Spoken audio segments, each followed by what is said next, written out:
tem gente na ponta de como ele vai não opta para stop que projeto está praticamente difícil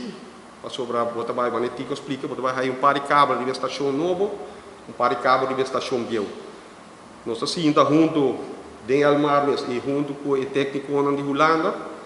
então nós Almar opta para aqui não nós vai cabo que trabalho nós está quase chega halfway e agora nós opta para cabo com Sabana Blanco e Trafo Inca Elmar 8 schedule a desviar rato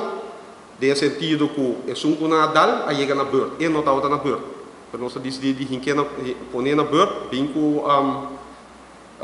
manter na extra de Holanda para pôr ajuda de sei para nós pôr que da riba schedule para só beber nós tá manimita para aqui não tá manter só de para direito cabo ou para cabo tem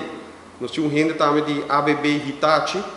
qual cada viagem nós tira cabo fez serviço na mesa tem para poner instelling novo de relé qual tá inserar sobre beveiliging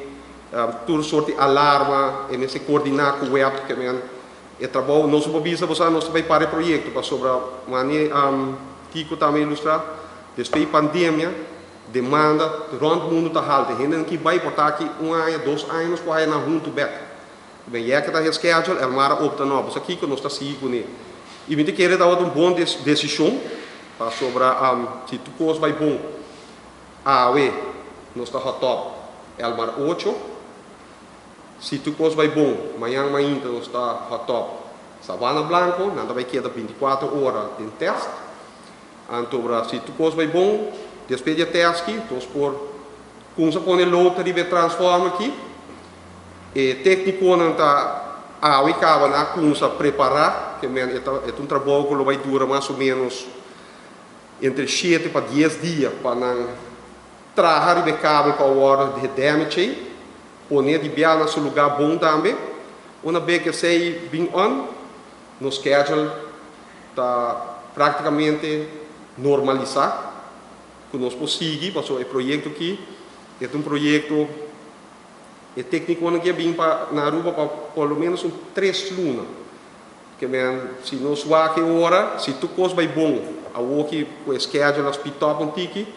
me te querer nos grid zowel de 60 mil e de 12 mil para 20 de outubro tudo coisa está normal que esse aí nós está focus esse aí nós que vai vamos esperar não tem mais acidente qual nós está sorte esse aí nós vai um pouco mais cauteloso com ele em sentido que nada mais não passa então se tu coisa vai bom para 20 de outubro a estação está praticamente clara tudo cabo passar o El Marco vai ter stage de normalização back